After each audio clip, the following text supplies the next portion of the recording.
South China Morning Post, 5th of April 2024, EU accompanies the US in evaluating China's hegemony in legacy chips. China leads the low-end chip business and commands a large share of it. Concerns regarding China's hegemony over the world market for outdated semiconductors are rife, and the US and the EU are collaborating to develop a solution. Top EU officials announced on Friday in the Belgian innovation capital of Leuven that they had started a corporate survey on the subject, mirroring an American initiative that began late last year and garnered a sharp condemnation from Beijing. After the conclusion of the 6th edition of the EU-US Trade and Technology Council, TTC, we will conduct a voluntary survey that we will coordinate with the US, so that we can address some of the same issues to be able to compare notes, stated Margrethe Vestager, the bloc's competition commissioner. China's massive production capacity in the chip industry could impact European markets, as the EU plans to evaluate the trustworthiness of legacy chips. Beijing, which is finding it more challenging to access Western markets for sophisticated chips, is increasing the output of its more traditional versions, which power everything from televisions to autos. Additionally, chips are widely employed in manufacturing essential commodities, such as factory machinery, medical gadgets, and airplanes. The pandemic's disruption of supply turned global manufacturing upside down. Vestager said the poll results would be made public in the summer and that their strategy was based on the economic security model used in Japan. According to researchers from the Stimson Center, the concept is intended to secure the stability and safety of its people and society from attempts by major powers to achieve their political objective. These existential or fundamental chips are ubiquitous. What requirements must they meet to be considered safe and suitable for use in these various appliances? Said Vestager. During a press conference in Leuven, U.S. Commerce Secretary Gina Raimondo stated that Washington was searching for evidence of any kind of market distortion in the area of legacy chips. We are aware that, according to China's reports, the country will create roughly 60% of all new legacy chips that will hit the market in the upcoming years.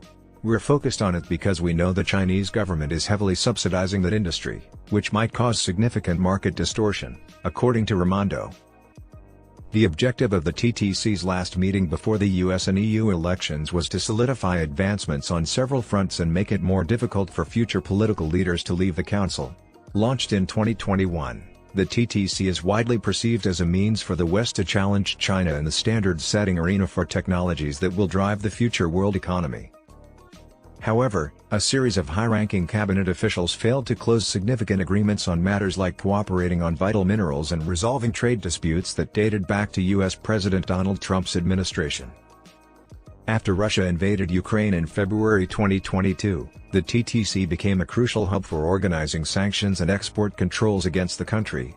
However, the results of opposing China have been less impressive. A joint statement released following Friday's gathering mentioned China just 3 times. Still, it made numerous references to the difficulties presented by non-market economies, which is shorthand for Beijing, whose economic policies vex governments across the Atlantic. The statement claimed that many non-market policies and practices have built up global economic pressure. According to EU insiders, member states were not enthusiastic about Beijing being singled out in the paper despite previous drafts containing more allusions to the world's second-largest economy. People in attendance said that during the 2 days of closed-door plenary meetings, U.S. officials consistently prioritized China and prominently included it in every presentation and argument. On the other hand, the Europeans found the subject less stimulating and favored avoiding debates that singled out any particular nation. Concerns over market access for companies that manufacture medical devices were the subject of 2 of the statement's mentions of China. Brussels has been trying in vain to get Beijing to allow European companies to purchase these devices from it in its lucrative market. According to insiders, an EU inquiry into China under its new international procurement tool might begin early next week. Here, reciprocity does not exist. Because the international procurement instruments were built on the idea of reciprocity, Vestager stated, de facto the Chinese market is closed for European producers. In the Western Balkans, where the US and EU are collaborating with regional allies to coordinate responses to these threats, China's ability to effectively employ foreign information manipulation and interference was the subject of the third mention. One of the EU's main innovation centers, Leuven, Belgium, hosted the forum.